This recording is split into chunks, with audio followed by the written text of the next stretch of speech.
2 spoon போதும்.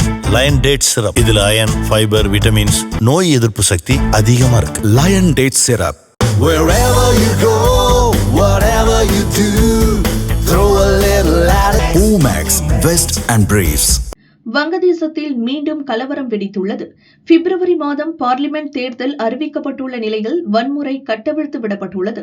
மாணவர் அமைப்பின் முக்கிய தலைவராக இருந்த உஸ்மான் ஹாடி சுட்டுக் கொல்லப்பட்ட பிறகு இந்த கலவரம் தீவிரமடைந்துவிட்டது.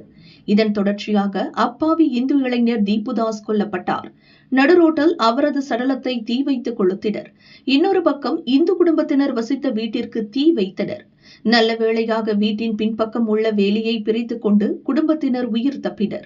இஸ்லாமுக்கு எதிராகவும் முஸ்லிம் மக்களுக்கு எதிராகவும் இந்துக்கள் கலவரத்தை தூண்டுவதாக வேண்டும் என்றே பொய்க் குற்றச்சாட்டுகளை பரப்புகின்றனர்.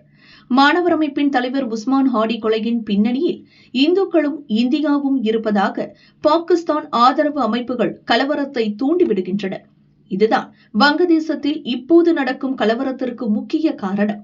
இந்தியாவுக்கும் இந்துக்களுக்கும் எதிரான வெறுப்பு கோஷங்கள் ஒலிப்பதற்கும் இதுவே காரணம். இந்த நிலையில்தான் இடைக்கால தலைவர் முகமது யூனிஸின் அரசாங்கத்தின் உண்மை முகத்தை கிழித்தெறியும் அதிர்ச்சி உண்மை வெளியாகியுள்ளது. அதாவது உஸ்மான் ஹாடி கொலைக்கும் இந்தியாவுக்கும் எந்த சம்பந்தமும் இல்லை, இந்த கொலை செய்ததே யூனிஸ் அரசாங்கம்தான் என்று அதிர்ச்சி குண்டை வீசியுள்ளார் உஸ்மான் ஹாடியின் தம்பி ஷெரீப் ஹோமர் ஹாடி.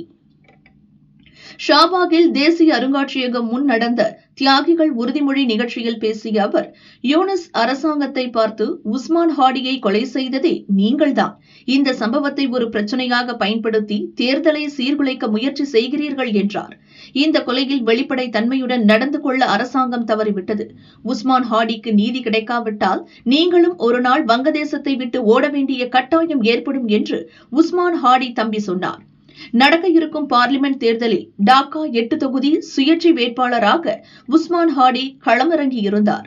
அவர் இந்தியாவுக்கும் இந்துக்களுக்கும் எதிராக பகிரங்கமாக பேசி வந்த நிலையில்தான் கொல்லப்பட்டார். இதனால்தான் எளிதாக இந்தியா மீது பழி போட்டுவிட்டனர். இப்போது யூனிஸ் அரசாங்கம்தான் இந்த கொலையை செய்தது என்ற தகவலை உஸ்மான் ஹாடியின் தம்பியே கூறியிருப்பது பெரும் பரபரப்பை ஏற்படுத்தியுள்ளது.